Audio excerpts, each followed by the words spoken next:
From Oscar Steakhouse, inside the Plaza Hotel and Casino in Las Vegas, you're on the corner of Main Street. Welcome to the only podcast produced by and recorded in the Las Vegas Hotel Casino. From gaming to dining to entertainment to sports to Vegas history, this is the place to be for the inside scoop, because this is the place to be downtown. Now, here's Plaza CEO Jonathan Jossel. Hey, welcome back, everybody. Good to be back here on the corner of Main Street, literally sitting here on the corner of Main Street. Gary, very excited about where we're about to go today. So why don't you introduce our guest, because he's here, and then we'll take it away. Take it away. All right. Well, joining us today is the former CEO of MGM Studios, as well as the Tropicana Las Vegas, where he played a key role in their success. We're excited to hear his story and insights on the gaming industry. Welcome, Alex Yemenidjian, to On the Corner of Main Street. Good job. Welcome. I was teaching how to say Yemanijian earlier today. He did it perfectly. He did it perfectly. I've probably said it 75 times before we started recording, so... Alex, very, very excited to have you here today. Welcome to On the Corner of Main Street, the name of our podcast. I understand you haven't done a podcast before, so I feel honored to take your inaugural podcast. I probably should have done many, many more. But by way of introduction, I want to say that, firstly, your son is one of my best friends, and he helped put this together. So shout out to Armin, and thank you for helping to make this happen. And also, I read a book about two or 3 years ago before I started this podcast called The Gambler.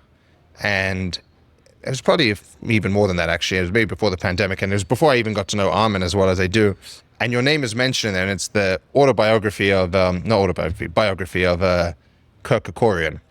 And it probably a dozen podcasts I've said, this is the best book about Vegas and the history of Vegas. And you are mentioned in there a dozen times.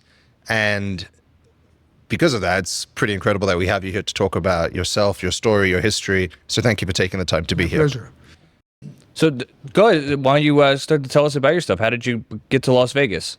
You're from Argentina, right? Originally? Originally, I was born and raised in Argentina. I came to the United States when I was about 13 years old. We came to Los Angeles because the only Armenian high school in the entire country was in Los Angeles. I met my wife there. At school? At high school. And then went to Cal State Northridge to do undergraduate business studies, gotten a CPA degree, accounting degree, and then went to get my master's in taxation from USC. I worked for a big public accounting firm. Then I went on my own. Then I merged with some of my friends. And this went on through the 80s until in 1989, I met Kirk Kerkorian in June of 1989. I mean, we tried to study the legends of Vegas, and probably he's top 3 in the history of Vegas. So how did you meet Kirk Kerkorian? Well, it's funny because Kirk had a very dear friend who was like his younger brother. His name was George Mason. He was also my dear friend, like my older brother. So George Mason was the go-between. It's a funny little story, actually. We were celebrating the 10th anniversary of our accounting firm in December of '88, and one of my clients was Jennifer O'Neill. Back then, you guys are too young to know. But He's looking at us like, Please let us know who that was. Jennifer O'Neill was the star of Summer of '42, probably at the time the most beautiful woman in America. Oh, wow. And she had this very famous movie, Summer of '42. Anyway, George Mason found out that Jennifer was at my celebration and he wasn't invited. So he was extremely upset. And I said, well, I'll tell you what, I'll make you a deal. I'll introduce you to Jennifer if you introduce me to Kirk Kerkorian. And so we scheduled lunch for the 4 of us. I said, the 4 of us will get together and You took the most beautiful woman to the lunch with Kirk. I was going to. Okay. But then she canceled, and then we rescheduled, and then Kirk canceled. And then George Mason called me one day in June of '89 and said, how about lunch with Kirk tomorrow? And I said, great, I'll call Jennifer and see if she's available. He said, no, not Jennifer, just the 3 of us. I should have caught on then, but I didn't. And then, so the next day I had lunch with my idol, thinking that nothing else would happen other than me having the opportunity once in my lifetime to have lunch with my idol. And it turned into an interview. Which you didn't know you were going to? No, I didn't know at all, but it was 5 minutes into the lunch when he asked me, what do you think of the current situation in Armenia? And as soon as he asked me that question, I knew I was being interviewed. Got it. And he's also from Armenia. Yes. You're both from Armenia originally. Correct. Okay. And so, I had a very pleasant lunch. I went back and my feet weren't touching the ground. And then on Monday, George Mason called me and said, please call Kirk tomorrow at 3. So I called him and he said, look, I'm not much for words. Would you like to work for me? And I said, I don't know if I'd like to work for you, but I'd like to talk to you about it. And so we talked and we went to lunch and we went to dinner. And this is all in LA? This is all in LA. And then one day he said, I know what I'm going to do. I'm going to hire your firm, my accounting firm, so you can come and attend every board meeting of all my companies.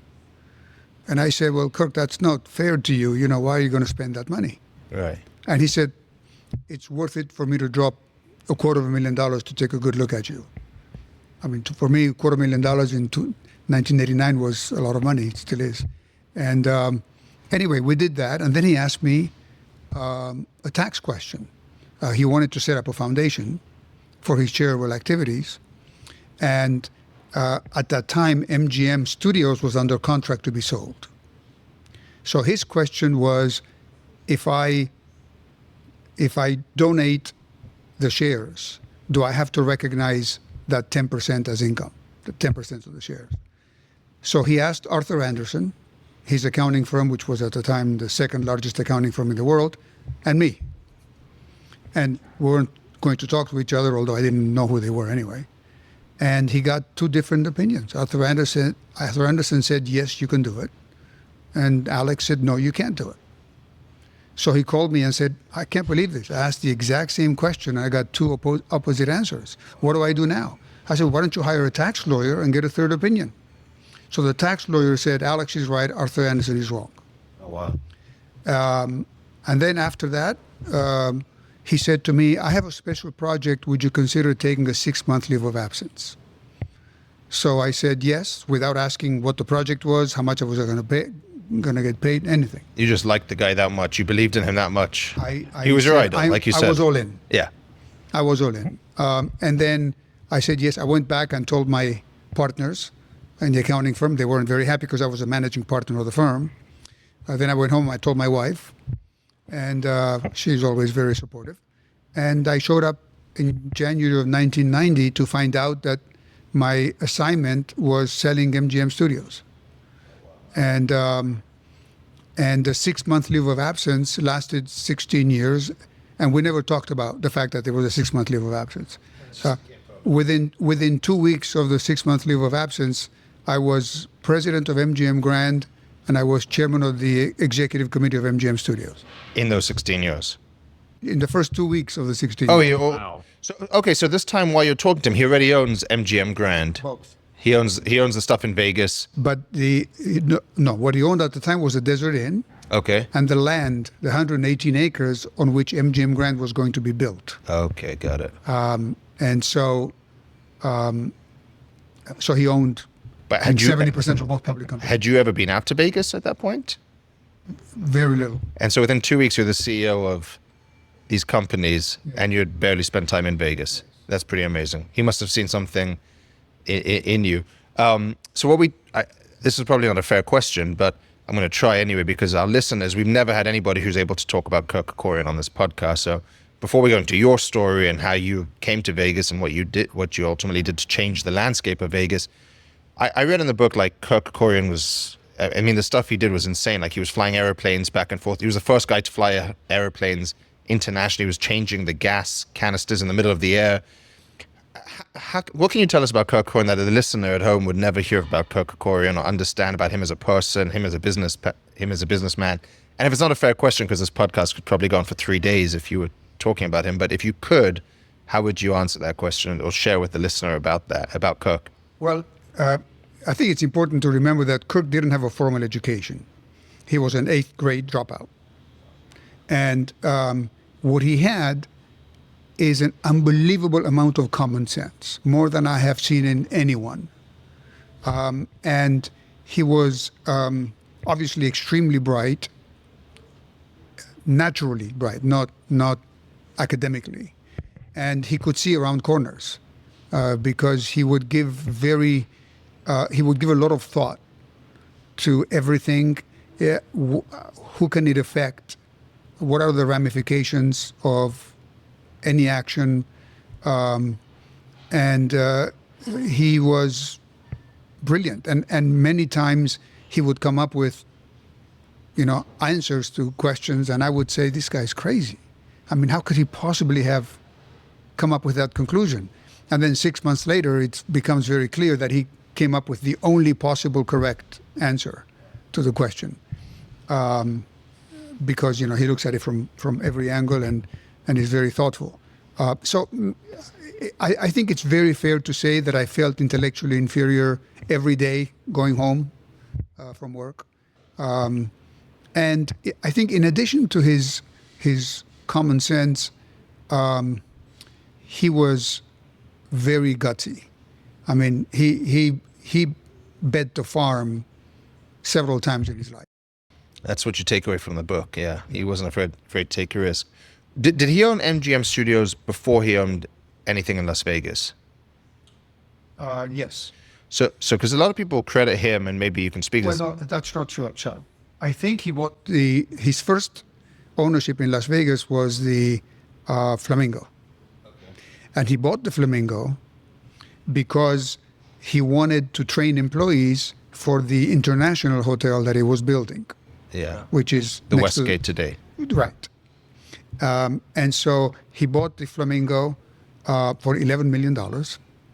And for purposes of training, but then there was so much skimming going on by the previous owners that he found out that the profits were 3 times what he thought they were. Right, yeah. That's a great find. And then he built the International, opened it in 1969, and eventually, because he had acquired too many things, MGM, Western Airlines, etc., he needed to take the International and the Flamingo public.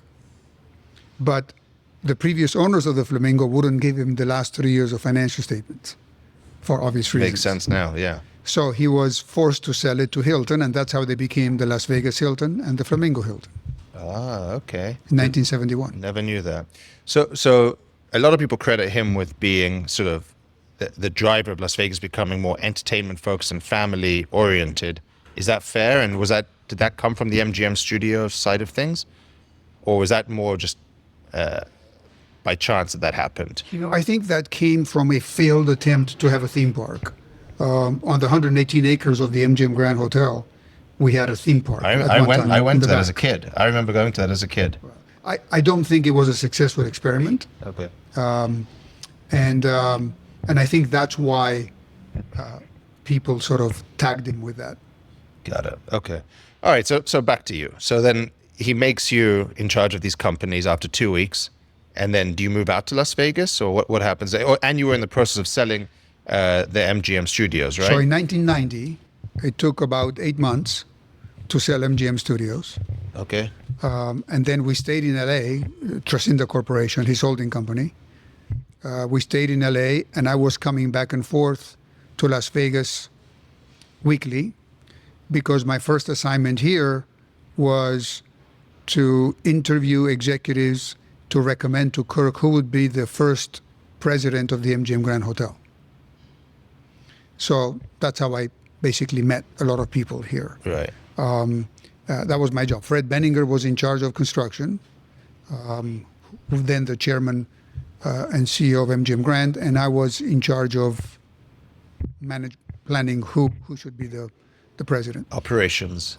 And so I was basically going back and forth. And then in 1992, we had the riots in Los Angeles, the Rodney King riots. And then Kirk called me the next day and said, I'm moving the company to Las Vegas. And I said, I'm in. And so because of the riots, we moved Tracinda Corporation to Las Vegas. And then from that point on, it was full-time here. But at all times, he owned the Desert Inn Hotel. Now, the MGM Grand Hotel opened in December of 93. At the beginning of 93, he called me and asked me to sell the Desert Inn Hotel. And the reason he wanted to sell it is because he owned 100% of the Desert Inn and only 70% of the MGM public company.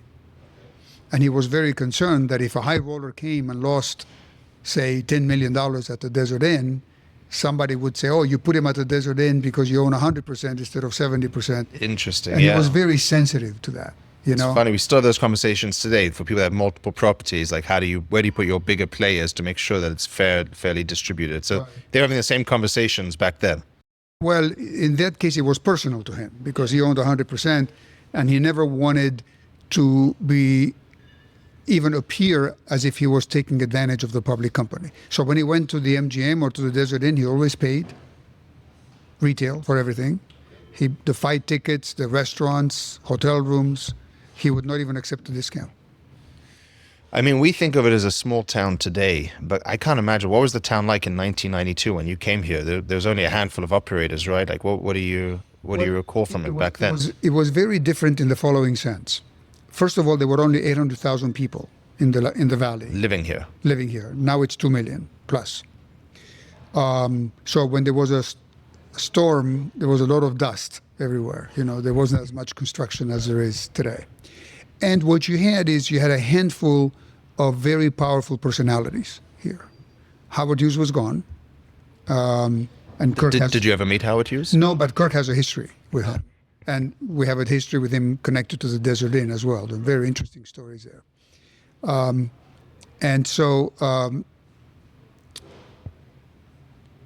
There were big personalities. There was Sheldon Adelson. We sold the land to him. Kirk owned the Sands and the Desert Inn together. Oh, really? Kirk had bought the Sands and the Desert Inn from Howard Hughes. Okay. For X. And then he sold the Sands to Sheldon Adelson for the same price that he bought both of them. Wow. Yeah? And so Sheldon Adelson obviously demolished the Sands and built the Venetian. And that was before you moved out to Las Vegas. Yes.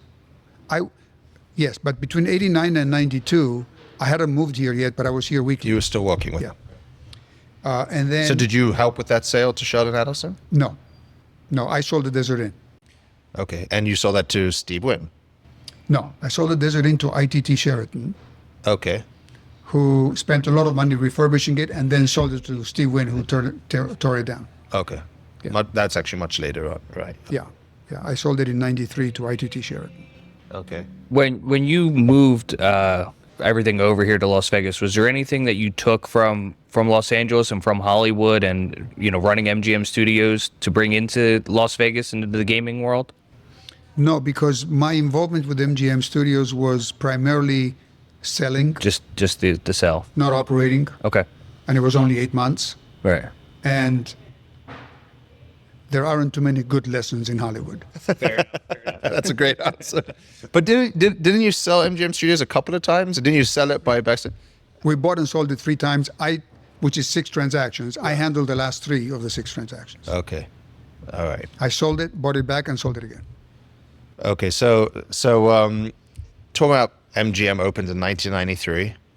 How did it do originally? Because every time a new casino opens today, it takes years to ramp up, to find its feet. You see that happening today a lot with some of the newer places. What was it like in 1993? I remember going there was like a Wizard of Oz arcade room that I'll never forget. I don't know how old I was, but I guess I was probably like 95, so maybe I was 12, 13 years old. And I remember seeing that arcade and thinking, this is the greatest place ever. There was the roller coaster. And the next time I came back in 99, it was all gone. Well, there was also the lions, the live lions that, there was a lion habitat with large lions and the baby ones, and people could go in and feed milk to the baby lions and so forth and so on. But I think with respect to the opening of the MGM in December of 93, there's the good and the bad. The bad was that Fred Benninger had picked a date, and he was going to open that date no matter what. And so on opening day, they were still paving the porte cochere. Okay, there were rooms with no toilets, keys didn't work. It was probably the worst opening of any casino in the history of Las Vegas. Okay, 5,005 rooms. It was a disaster. I feel like we hear this story all the time. There's never right? Yeah. It sounds like that's worse. Yeah. I mean, yeah. It's always challenge. We have a different example with New York, that I'll tell you that was the exact a very, very different situation because we learned our lesson with MGM Grand. But anyway, it was a disaster. Having said that, the response back then was immediate. Okay, if you were going to open a hotel, there were going to be 10 or 20,000 people standing outside waiting to get in. And back then, we created more demand than we consumed. So not only was MGM 100% occupied with over 5,000 rooms, the Tropicana across the street was 100% occupied because people were staying there because they couldn't get a room at MGM. Same thing happened when we opened New York, New York. What year was that? January of 97. January 1, 1997. And you guys built that from scratch? Or Yeah. was there something there before? Scratch. Ground up built? Yeah. And you opened it in 97 and it's seamless? Well, here's what happened. We told the entire team that we're opening on December 15th, and the construction was supposed to be done December 15th. At the last minute, we announced to everybody that we decided not to open December 15th, even though we knew we weren't going to open, and we're going to open January 1. We're going to sacrifice New Year's. And for 2 weeks, we had every employee and their family move into the hotel and stay in the hotel, eat at the restaurants, play in the casino, 2 full weeks, and do punch lists. By January 1, the hotel was totally natural, as if Ready to go? it was like open for at least a year. It was the best. We went from the worst opening to the best opening, having learned our lesson. Yeah. And there were like 10,000 people waiting to get in. And again, we told everybody we're opening at 10 a.m., but we left the doors open at 4 a.m. Why do you think it is, and I have another question in a second, but why do you think it is like you had these lines to get in, you had this pent-up demand, people have sold out hotel rooms. Today when an opening happens, there's excitement to go check it out, but it doesn't. Maybe it's the themes. Maybe you guys had such themes that people were desperate to see, like New York, MGM were very themed. Today a lot of the openings are just not themed, they're just more generic, but nice, beautiful looking properties, but definitely not the same buzz or excitement around it. Or maybe we just have too many of them at this point. I think what we have to keep in mind is that 40% of all the customers that come to Las Vegas come from 2 states, California and Arizona. At that time, there were 0 Indian casinos in California and Arizona. Now there's more than 50, and they're all hugely successful.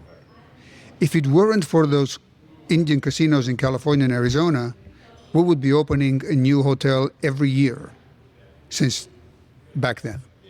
And we would still create more Be demand packed. than we consume. That's a great point, yeah. So back in the 90s, when you were opening spaces, did you ever come downtown? Did you ever spend time down here? I mean, we're sitting on the corner of Main Street, looking down Fremont Street. Did you ever spend time down here, or? Only to come to Fremont Street, and because at that time it did, the canopy wasn't there. It was and already kind the of experience wasn't here. neglected. And so, as more of an observer, I came to downtown, but never from a business point of view. What were your thoughts of downtown back then in the 90s? Pretty rough. I mean, Yeah. after the It was much rougher than it is today. I think the Golden Nugget was, the crown jewel. But I remember the casinos back then downtown being busy. They Right. were very busy. What we didn't have back then is all of these nightclubs and bars and all these restaurants that you have. I mean, the renaissance of downtown here is unbelievable. I took a ride around downtown about a month ago or 6 weeks ago. The amount of construction, the number of apartment units that are being built, it's an unbelievable renaissance. Yeah. It really is. It's the neighborhood effect I talk about all the time. You run a casino, you want to be in a good neighborhood. And when you see apartments, you see development, you see cleanup, it's regeneration of an area, and it makes the casino business much, much more viable to be in a good neighborhood than in having a Greyhound bus station, or having jails or empty land. To see what's happening down here is pretty amazing. And back then, of course, we didn't have the Ruvo Center, we didn't have the Smiths Center, we didn't have the museums for the kids, we didn't have any of that stuff. So, I mean, what's happening? I mean, the transformation of downtown is bigger than the transformation on the Strip, actually. Right now. Right. Not back when you were there. I mean, you watched the Strip go from nothing, just from dirt lots into what it is. At that time, we were building one new hotel a year and sometimes 2 new hotels a year, and they were all getting filled up. How involved were you in the day-to-day operations of these places? I mean, were you hands-on, or did you let the managers run the places? Well, when I was at MGM Grand, I was president of the parent company, not of the hotel.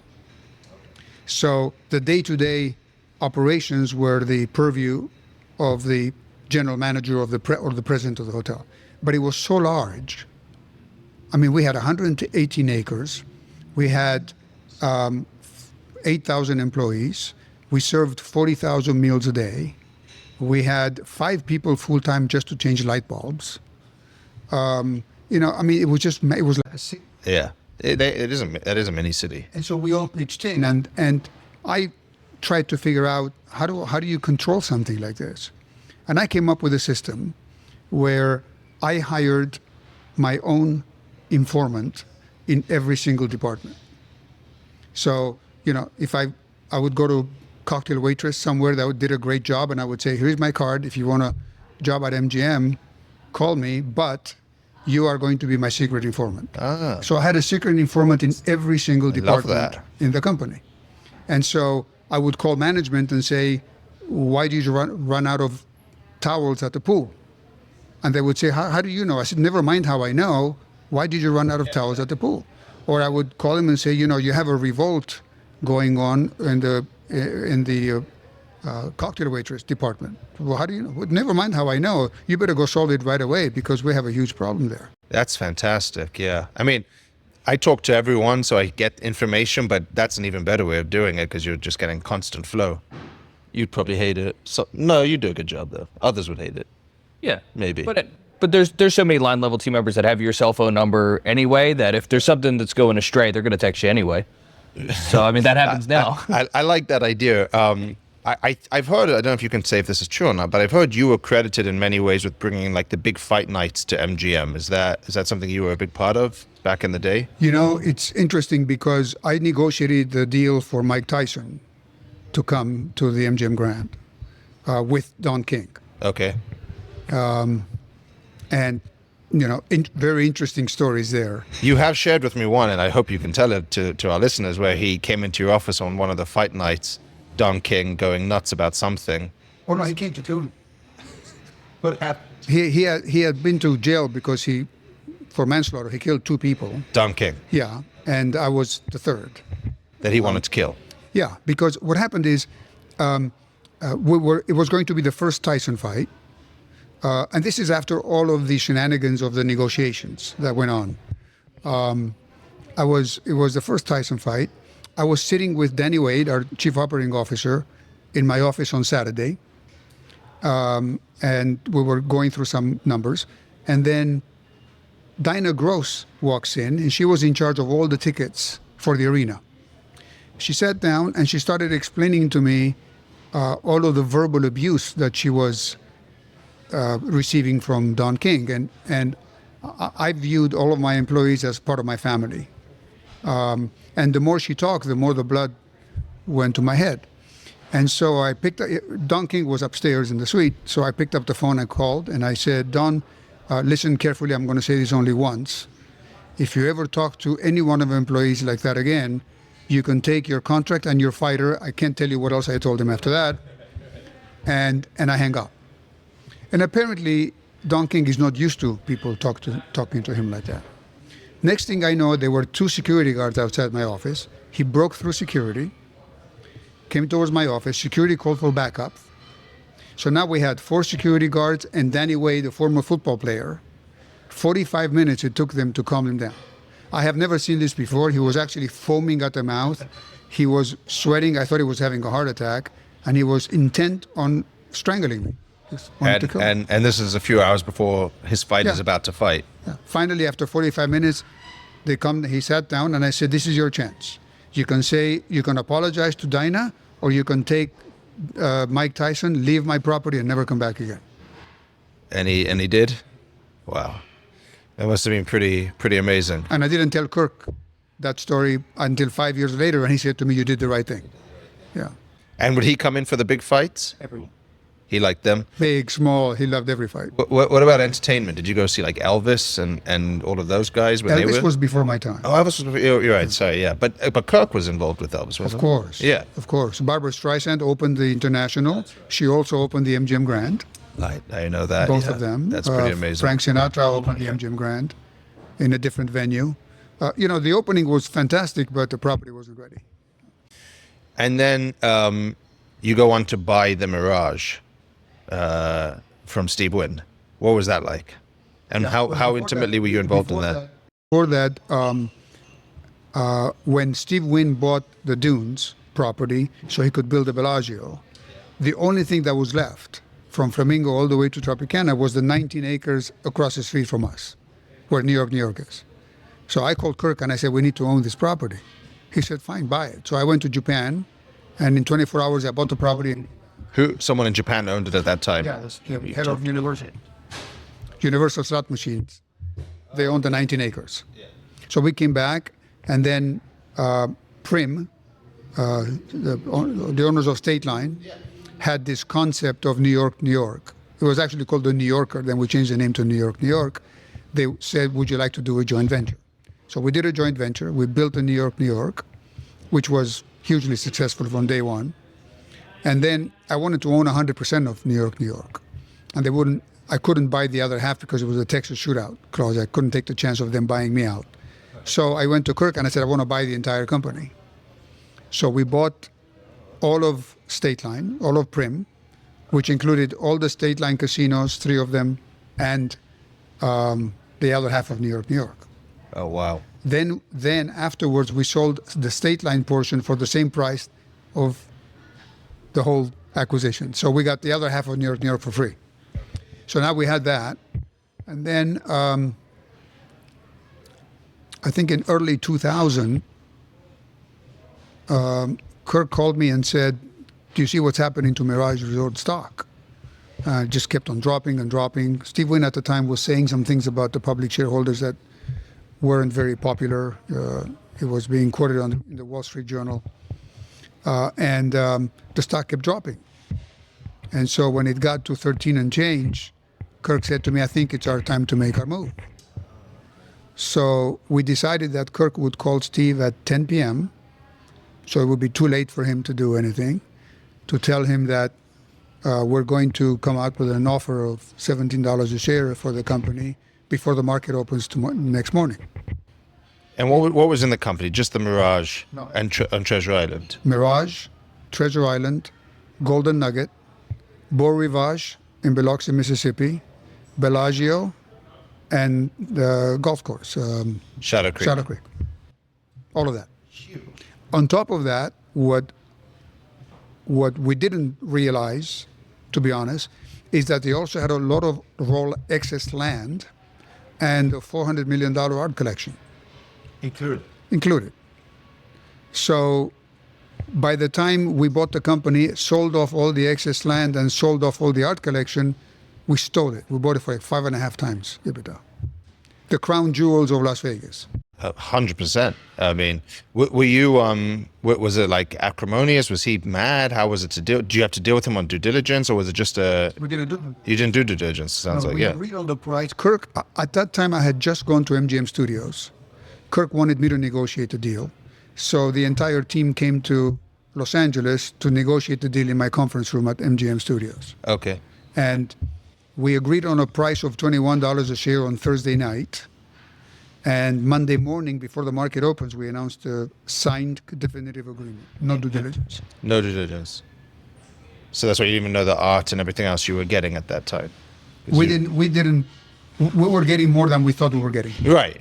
You did better. Yeah. I mean, we knew there was an art collection there, but you know. Did you have a relationship with Steve at all, or nothing? Or just Kirk did. Yeah. Steve always looked up to Kirk.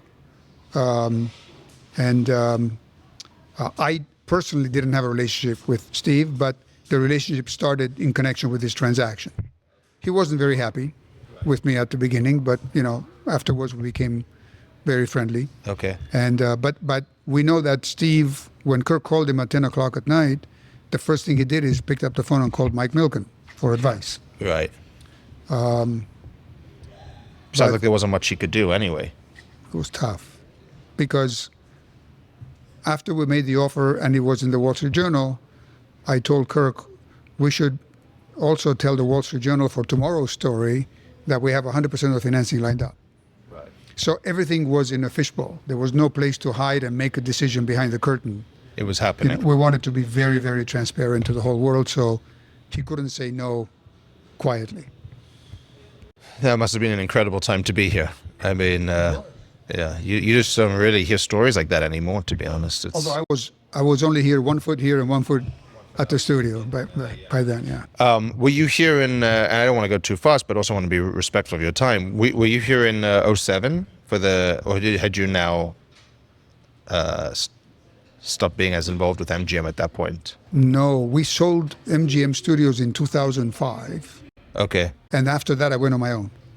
Okay, so you weren't a part of MGM in 07 when they had the real tough times in City Center.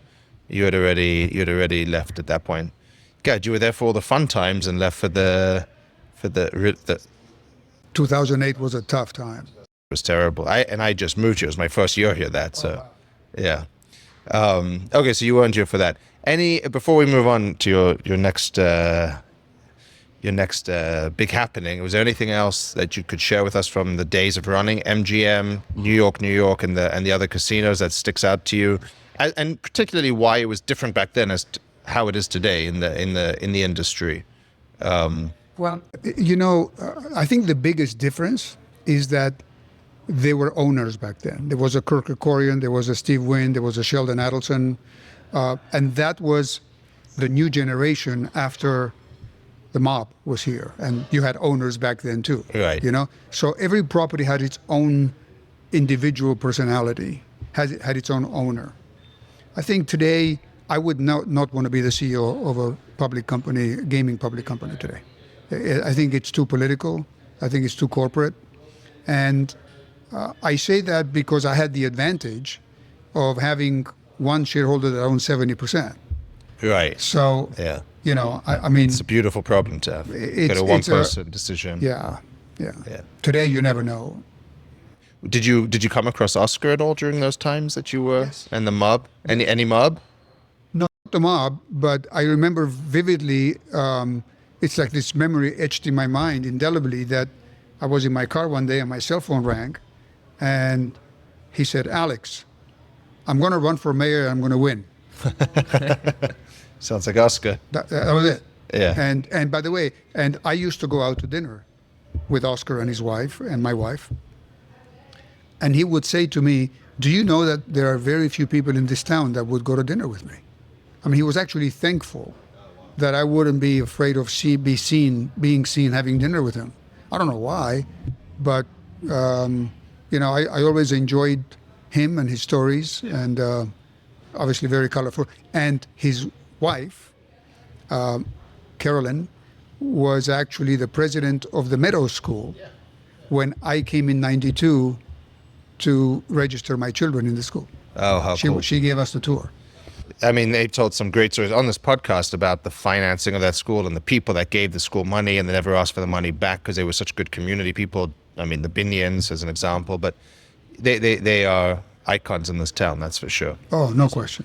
All right, so let's move on to the other subject. Yes. So from 2005 that ended, and then in 2009 you signed on to be a part of the Tropicana's renovations. He bought the Tropicana. We bought the Tropicana, and then put let's see, I have it here, 165 million into renovating the property. Sounds right. Okay. What was the Tropicana before 2009? Because that was before my time, so I don't know what that property. What happened is, first of all, speaking of this period of 2005 to 2007, everybody was making deals at crazy prices. And I was the only one sitting in the office not making any deals. And I was wondering, why is everybody making deals and not me? But then I put myself into the shoes of the buyers and I said, oh my God, this is an accident waiting to happen. I would never want to be in their shoes. Anyway, you know what happened. Lots of equity was lost. You were right and very well off for not doing deals. It was the right thing to do, sit there for a few years, from 2005 to 2008, doing nothing. And then in 2009, the Tropicana was in bankruptcy. But the debt of the Tropicana in Las Vegas and the debt of the Tropicana, all the other properties in the United States, were separate. So my partner and I quietly started acquiring the debt of the Tropicana in bankruptcy. And when we had 2/3 of the debt, we were in control of the bankruptcy. Eventually, we got up all the way to 85%. The other 15 didn't want to sell. And we closed on the deal from the bankruptcy court, and which was a very unpleasant process. Sure. And then started the renovations. Did you have like an affinity for the Tropicana because it was across the street from the MGM, or anything about it that you were interested in, or just the fact that it was a good deal at the time in bankruptcy and you I thought it was the most wonderful 34 acres I had ever seen.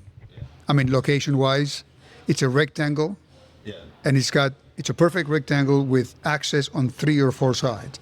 It's a designer's dream. If you wanted to tear something down and build, it's a designer's dream. And the location is unbelievable and very busy 4 corners. So interestingly, the reason I reached out to you was because of the implosion. That's what I first thought about. But actually then in thinking about talking to you, that's such a small part of your life and career that it was like, shit, we're not even going to end up talking about Tropicana much. Right. But how did that go for you? Was it a fun project to be a part of? You obviously sold it. Tough. It was very tough because the economy, came back very slowly. 2009, 2010, 2011, those were very tough times. I think we did a great job with the renovations. We made a deal with Hilton to take advantage of their reservation system and convention referrals, and that really made all the difference because we didn't have another competitive advantage, if you will. So it was quite difficult. The silver lining was that my son came to work for me, and teaching somebody the business when things are not going well is very good. I mean, if everything was going very well, it's like going to the casino and winning the first time and thinking you can always win. So it was the first opportunity that I had to be able to work with my son. Yeah. And that, to be honest with you, that's exactly when in 2007 when I moved here and learned to the business. I was learning it in those terrible years, and then we did the big remodel here in 2010, and did nothing. We put 35 million into the place and 0 improvement. Actually, was losing more money by 2012, 2013. So it was a very tough time. And like you say, if you can learn the business in the tough times, it's much easier in the good times. Right. What was ultimately your catalyst for selling it? Was there just an opportunity, or? We got an unsolicited offer from Penn National Gaming, and at the time, I was looking to build a shopping center in the corner, because it's a traffic machine. That corner is a traffic machine. And the bridges would go right into the shopping center. My partner insisted on us having a real estate developer as a partner. That conversation with the real estate developer partner wasn't going well. And because it wasn't going well, I suggested that we accept the offer from Penn National Gaming. Otherwise, we would have kept it. Okay, so you exited at that time. What year was that? 2015.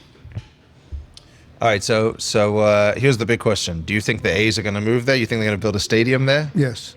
You do? I do. You think it gets done? I don't know anything other than what I read in the paper, so I don't have any inside information. But I think I know the people at Bali, and I obviously it's just a question of money. Right. Everything is a question. Everything's a question of money, right? But conceptually, you think it gets done. Yeah. Were you sad to see it get demolished? Everybody asks me that question, and they are very surprised when I tell them it doesn't matter to me, and they don't understand it because I don't get emotionally attached to anything physical. I get emotionally attached to people, but anything that doesn't have feelings, a table, a car, a building, I don't get attached to any of that stuff. And some people think I'm crazy, but it is what it is. Don't love anything that can't love you back. Exactly. All right. So as we kind of wrap, thank you so much for your time today. We have already gone over our time. Is there any advice you'd love to give to our listeners out there, whether they're looking to get into the gaming industry or just entrepreneurs in general? Just life lessons that you've learned throughout your I mean, you've your time? managed so many people and you've seen so many things. I think for the listener to hear your insight into... My life lessons and my business lessons all come from Kirk Kerkorian. And I think that if I were to give advice to anybody else, my advice would be find a great mentor. Because I was very lucky to have a mentor like Kirk, and the business lessons that I learned from him were valuable, very valuable. The life lessons that I learned from him were priceless. And I'm just very lucky.